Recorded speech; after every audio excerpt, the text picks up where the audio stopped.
I'm so sorry for keeping you all waiting. I apologize. Rip through some stuff here real quick. The gate tonight, Canadian, was $11.5 million, US $12.75 million. The attendance was 55,724. The bonuses were $129,000. Aren't we clever? Fight of the night was Aldo and Hominick. Knockout of the night was Machida. And sub of the night was Pablo Garza. Randy Couture is in the hospital. George ST-PIERRE is in the hospital. Neither one of them will be here. I'm sure you're happy to hear that too. I'm late and he's not here. Who's first? Kev?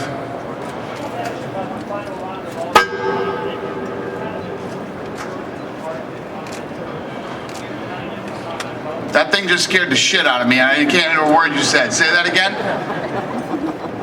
I wanted to ask you about the final round on Hominick, and if you could kind of comment on Hominick after all the adversity he faced throughout the fight, coming back and doing what he did in the final round. Yeah, no, he was incredible. First of all, this takes nothing away from how awesome Jose Aldo is, and he'll be down here in a minute.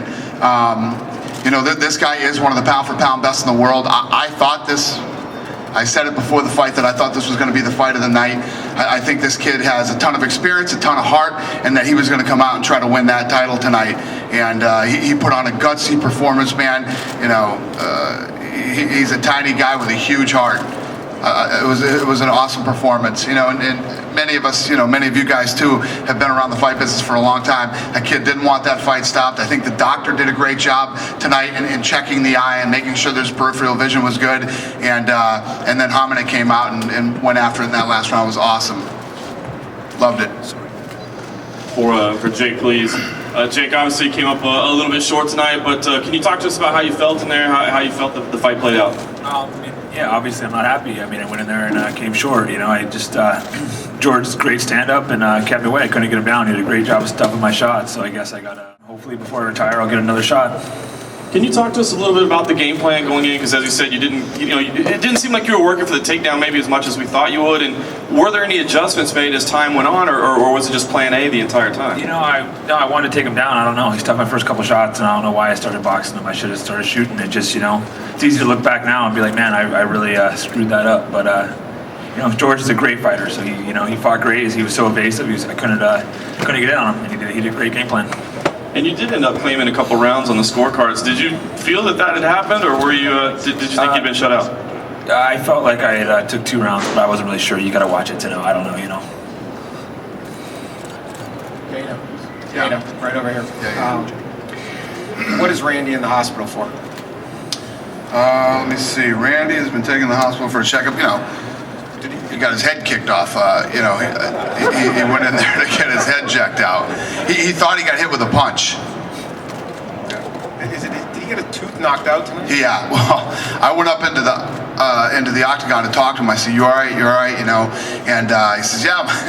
He says, "Yeah, he hit me in the tooth, and his tooth fell out while he was showing me." I said, "That's all right. We'll get you a new one, a better one than that when we get back to Vegas." Did you catch the tooth? Or I tried to catch it, but he got it. Thank God. He caught it. Yeah. So you still had to actually catch it. What was your thoughts and maybe your emotion when it was over and the fans were screaming for him, and it just seemed like the whole place was trying to tell him what it meant? How did you feel watching a guy that you have such respect get that moment? No, it was awesome because before you know, the pre-fight press conference that I did with you guys, I said, you know, I don't think we celebrate Randy Couture enough.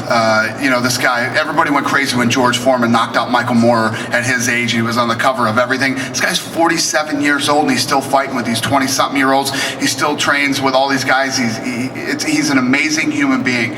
And, you know, to see him, you know, I think, you know what I was saying before the fight, you know, I think Randy should retire too. It's a perfect time to retire. He went out on a high. You know, he went 7 minutes with Machida.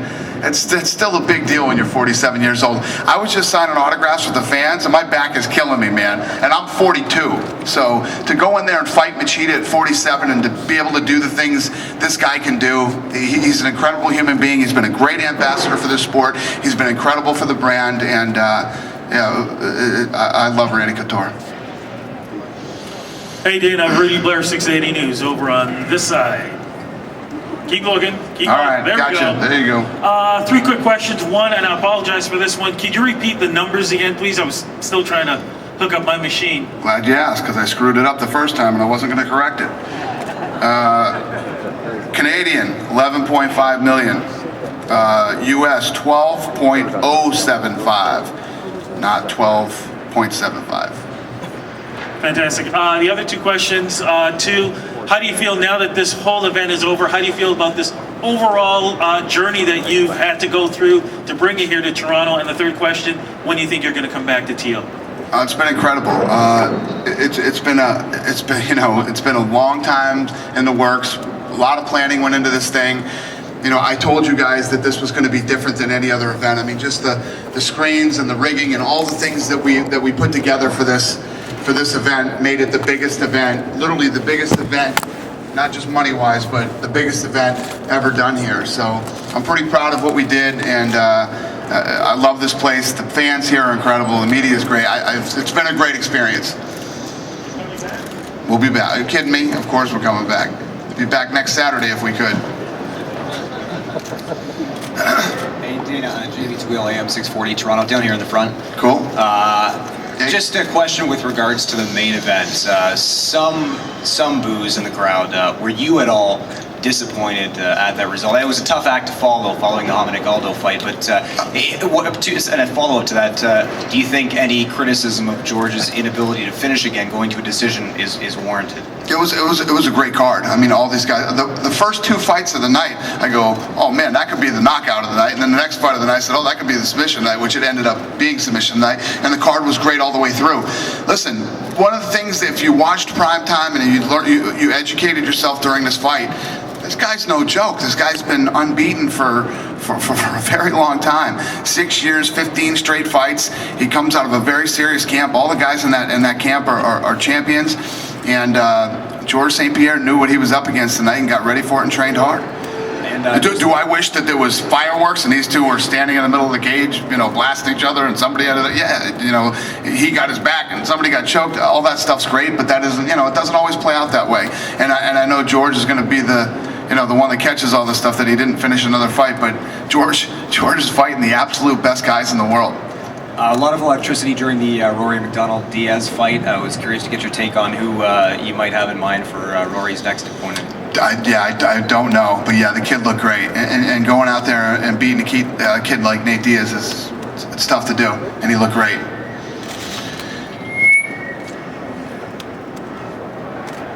Marcus with Mendes from Sweden.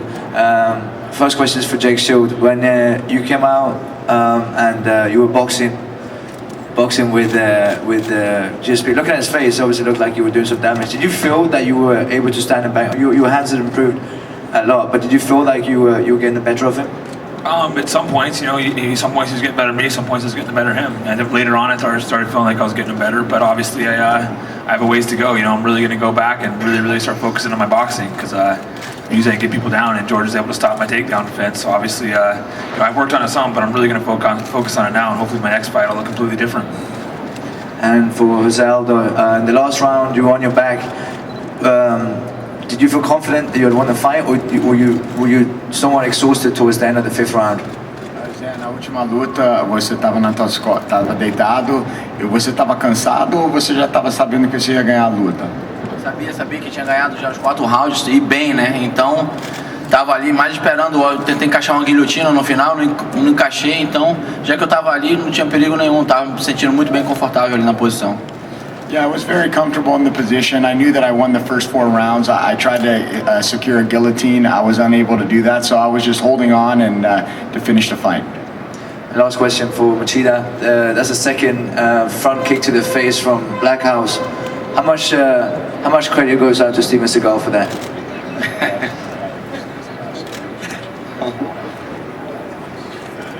certeza, né? Ele falava bastante para mim, eu tenho que usar muito esse chute que ele entra. Então, com certeza ele tem uma parcela aí de contribuição muito grande.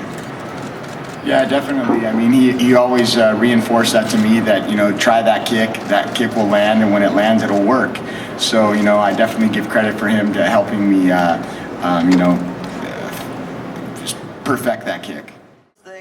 We talked a lot leading up to the fight about the 55,000 people, the fact that it was going to be the biggest ever. But what was your reaction once all the people were in their seats behind you and you got to hear the full magnitude of what this event itself brought to the city of Toronto economically and everything this week? Yeah, when the fights, for every fight that we do everywhere around the world, I sit in my room and watch the prelims on TV, and then I come out right before the pay-per-views, and everybody that was coming back kept telling me, wait till you go out there, wait till you go out there, it's incredible. And, we've had a lot of milestones throughout the last 10 years, and this is a big one. I was very excited for this fight. I was very happy and impressed with the way that everything went tonight. I felt like we delivered. We pulled off our first stadium show, and I feel very confident we could do it again. As far as how this impacted the city economically, what's different about a UFC event than any other event, whether you got a Britney Spears concert or the local hockey team or whatever it is, people flew in from all over the world for this event. The ticket sales from this event, people from every continent, from everywhere in the world except Antarctica, which pisses me off. Apparently we have no fans in Antarctica, but and every state from the United States bought tickets from this for this event. So it was a truly global event. It was big, and I'm sure your city kicked some serious ass financially. Well, lastly, you did impress me, which is very hard to do, as you know, so congratulations on that too. This was the first event with your new start time of 9 o'clock. What were your thoughts on that? Were you happy with it? Or are you going to still tweak it and have to go back to the drawing board a little bit, or what? Listen, hopefully everybody knew that the time changed, but we took a poll and people wanted the time to change on the East Coast because the fights were going so late, so they got what they wanted. We're going to stick with this. It's a little tough when you have the same time for 10 years and then you change times, but hopefully it didn't cause too much problems. Thank you. Thank you. Hey Dana, Darcy from Team Radio in Vancouver. Bit of a premature question for you over here to your right there a little bit. You kind of led me into it though with your last statement talking about a successful stadium show. You're out in Vancouver in June. Any thoughts of next time coming back, possibly to the newly remodeled BC Place? Is that in Vancouver? Yes, sir. I guess that may be a no to that question. Well, no. Here's the thing. We always thought that we could do very well the first time that we ever came here to Ontario, and we just didn't know how well. I told you before the press conference, I thought maybe 30, 32. We blew it out. It was great. I think there's going to be certain fights that we can do in stadiums, and we'll just have to feel it out and see what we can do. I don't think every time we come to Canada we're going to be able to do a stadium show. I wish. That would be great. Quick thing for a couple of the guys. Ben, yesterday at the weigh-in, a little overweight. You had to cut a little bit extra. It seemed to have no effect on you in the cage today. How did you feel? Great. Just had to lose extra little half pound. Took me like 15 minutes to get it off. Sucks just because it took me 15 minutes to get rehydrated, but it was no problem and no effect in my fight at all. And finally, quickly for Jose, obviously from what I've seen, probably the toughest fight of your career. Does it make you kind of rethink your position as the champion, knowing you're going to have some tougher challenges now that you're fighting inside the octagon? No, I don't feel that at all because every one of my fights are difficult. I respect all my opponents and I prepare for all of my fights the same way. So I think this fight tonight just showed that I'm not only a guy that can knock people out quick, but I have the heart to go all 5 rounds and still hold on. The way I felt was that I never underestimated Mark Hominick. I knew that he was a tough guy, and I knew that he had heavy hands, and that if one of us made the wrong move, either one of us could have been knocked out. But I tried to mix it up, take him to the ground. If I couldn't submit him or I couldn't knock him out, I knew that I was able to go all 5 rounds very strong. It doesn't really matter if there's 30, 40, 50, 80,000 people. This is what I love to do, and this is what I live for. So yeah, I hope that if they have a bigger event someday, I'll be fighting on it too. For Jake over here on the left, Jake, did you know that GSP's eye was bothering him that much? I saw it swell up a little bit, but I didn't know he couldn't see out of it. In your opinion, what exactly happened? I punched him in the eye. Sounds pretty accurate. Thank you. Question for Jose. Going into the fight, Mark said that he will hit you harder than you have ever been hit before. Was that true? Entrando na luta, o Mark Hominick falou que ele ia te bater, te dar soco como você nunca recebeu um soco. Isso é verdade? Isso aí eu acho que faz parte, né? Como eu converso com o Anderson, até papagaio fala, mas quando tá ali dentro... Ui! Quando tá ali dentro a gente vê quem é quem, né? Eu acho que qualquer atleta quando entra ali dentro, entra bem preparado, esperando sempre algo do adversário. Yeah, that's just part of the fight game, I talk to Henderson a lot, and like he said, even a parrot can talk. So, every time you go in there, you got to be prepared, and I showed what I could do. And there's been a little talk that the next guy to face you could be Chad Mendes. Is that who you think is next for you, and if so, what do you think of fighting him? Eu acho que é grande lutador, vem crescendo muito no evento, então é isso. Yeah, to me, I'm not sure if that's the fight or not, but right now I just want to take a week off and think about it a little bit and just rest my body. But, I'm here. I'm an employee. Whoever the boss next to me wants me to fight, that's who I've got to go and take out. So I'm prepared to fight whoever they put in front of me anytime. Okay, just one more for Lyoto. This was your most dominant win since you beat Rashad almost 2 years ago. Do you feel as though you got a bit of a monkey off your back here and now you can get into a groove again?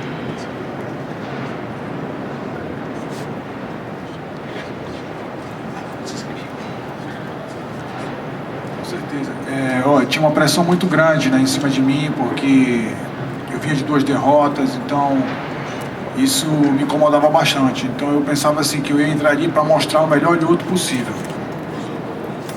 Yes, I did feel a lot of pressure because I was coming off of back-to-back losses, and I was very anxious and wanting to get in there to show the best Lyoto Machida that the world has seen. Dana down in the front here. Can you tell me what the status is, how you view Strikeforce fighters like Nick Diaz? Could you bring him over here to fight George if you wanted to? Or do you wait until his contract is up? How does that work? I imagine I could do whatever I wanted to do if I really wanted to, but we have a contract with Showtime, and he's a Showtime fighter, so I don't know, we're gonna have to see how this whole thing works out. But that's an interesting fight. Jake said he'd like to see it. And if I could just ask Lyoto a question. That front kick, does he come into a fight with that in his arsenal? Did he just see that the moment was right, or did he do it by instinct? What was the thinking behind it?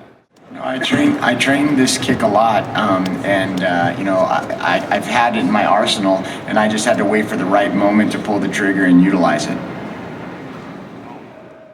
Question for Ben. Did Mark Bocek come close with any of those submission attempts, especially at the end of the second round? No. To be honest, no. Thanks. I was out there for a long time. That's why it took me so long to get it over here. And by the time I got backstage, he was already at the hospital.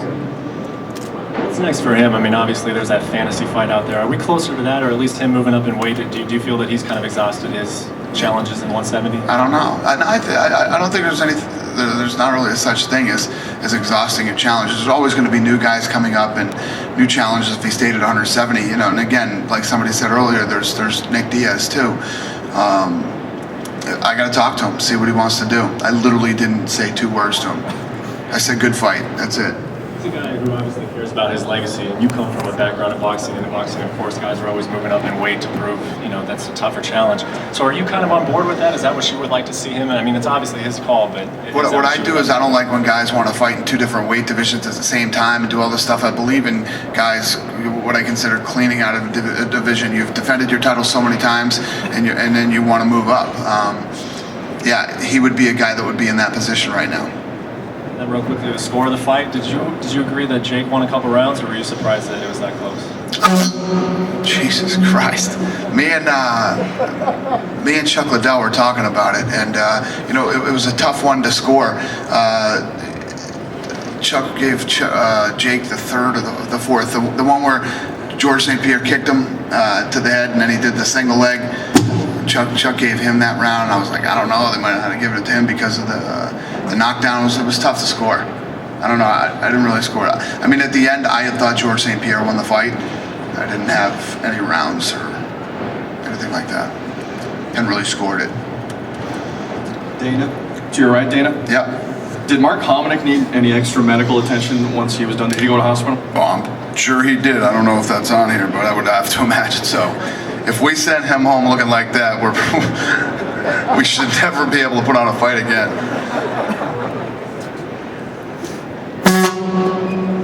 I am so ready to wrap this up. How many more questions do we have? Another one over here? We'll get a couple more here. Maybe on your right. Yeah. On your left, Dana, right here. Yep. Base from XM Satellite Radio. How you doing? I'm doing good, thank you. Two questions. First, for you, this event obviously being the milestone of the UFC, what would be your next objective to take the brand to one step even higher than this? Somebody always asks me that after a huge event. I don't know. We did our first stadium show. I don't know. After you do a stadium with 55,000 people, you pretty much pulled off everything. Sold out arenas, broke records, went to a stadium and sold it out. You know, what our focus is and our goals are is to keep building the sport, taking it to all these different countries. Still got to get New York sanctioned.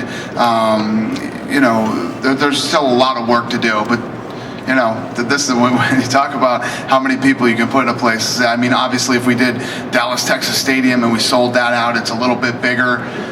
But you know, this is pretty big. And what about Japan, the Tokyo Dome? You know, I'm not too crazy about going to Japan right now, but I know, with the natural disasters and all. But you know, there's obviously a lot of cool arenas around the world that we could go to. Yeah. For the last fight of his life, you going into the fight to win, that's just natural. But any disappointment about putting Randy Couture into retirement that early into the fight? You know, I came here to win the fight, and that was what my goal was. My main objective was to come in here, put on a good performance, and win. But as a professional athlete and caring about other professional athletes, you know, I definitely didn't want to make sure that he wasn't hurt and nothing very... Yeah, I want to win by knockout for a long time now, and this time maybe I overdid it a little bit. It was too quick, but it's always next time, and I just want to prove that I'm capable not just ground and pound and be on the ground, but also capable of knockouts. And I know you already got a matchup for Philadelphia, but are you still hoping to fight Rogerio Nogueira next? Yeah, definitely, because you know, I don't like to carry a loss on my shoulders, and I'm always looking to square up with the guys who beat me before. And a question for Dana. You said maybe Jose Aldo in Philadelphia. Is Chad Mendes the guy? Probably. He and I haven't talked yet. Talked to him, talked to Ed. You know, Kenny Florian couldn't be ready by then. Chad Mendes is 10-0. Undefeated, makes sense. And one quick question for Jake. Since you've been sitting up there, you've been pushing already for your teammate Nick Diaz to get that fight. How much would you like to see that? And I mean, obviously, you guys are like a family. So is that kind of your goal now? Would you like to see Nick get that fight with GSP? Yeah, of course I'd love to see Nick get it. You know, he's one of my best friends. I think he has a good shot. I think his style matches up really good. His pressure boxing could hopefully do what I couldn't and cut him off and put more pressure on him. So we don't know what happens till we see it. That's why I'd like to see it. This fight, he looked incredible. So interesting. Quick one for you. With Rory McDonald's takedowns and everything, you can see the crowd was really into it. Is there ever going to be the possibility of a takedown bonus, like some throw dough or something, you know what I mean? Because it's very crowd pleasing, and yet, there's no sort of, reward for that. Right. People are always asking if there's going to be all these different other kinds of incentives. Throw dough is interesting, but I think I'm going to stick with fight of the night and knockout and submission. My question is for Dana. Dana, here Fernando Navarro, Rede TV. Hello. With this impressive victory, Lyoto is once again a top contender of his category. Yes. No. Yeah, he is. Maybe next fight for a title shot or still early? I wouldn't say with one fight over Randy he's in line for a title shot, but he's definitely one of the top guys in that weight division. Yeah. There are some interesting fights for him. It makes sense a third fight against Shogun? Possibly. Yep. Yeah, there's a lot of possibilities.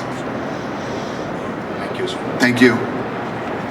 Hey, Dana, Anderson Silva already said that he would go down to a catch weight, and GSP says that he won't get out of 170. What does it take to convince GSP to accept the super fight? When did they say that? I mean, they say I've never talked to them. Anderson said he would accept to do a catch weight fight, and GSP says he won't get out of 170. I don't believe it. We'll see what happens. The fight. Here's the thing. Let me reiterate this. This is a dream fight. There's never been any talks about it. And yes, maybe the media might say this. The media might ask guys questions. They're not going to say anything. We haven't sat down and honestly talked about this ever. So until we're in a position where, you know, we think, all right, maybe we could do this fight. What do you guys think? It's not even a reality yet. So I want to thank all the people in Ontario that made this happen, all the people that flew in from all over the world, all of you media. There's a lot of media here tonight, all the media in Canada. You guys are awesome. Thank you so much. This is a big night for us, and we really appreciate it. Have a great night and be safe. Thank you.